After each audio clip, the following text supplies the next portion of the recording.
ഇന്ന് നമ്മൾ തയ്യാറാക്കുന്നത് എല്ലാവർക്കും അറിയാവുന്ന പപ്പടവട ആണ്. വളരെ കുറവ് സമയം കൊണ്ട് തന്നെ നമുക്ക് ഇത് തയ്യാറാക്കിയെടുക്കാം.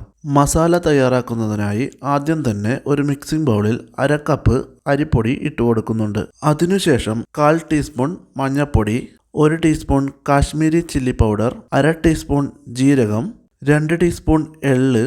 ഈ എള്ളാണ് ഇതിൻ്റെ പ്രധാന ഇൻഗ്രീഡിയൻ്റ് ആയിട്ട് പറയുന്നത്.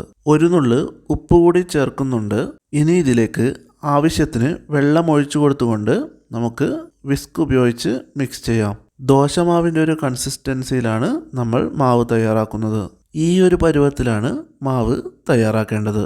ഇനി ഓരോ പപ്പടവും എടുത്ത് ഈ മസാലയിൽ മുക്കി അപ്പോൾ തന്നെ തിളക്കുന്ന ഓയിലിലേക്ക് ഇടുകയാണ് ചെയ്യുന്നത്.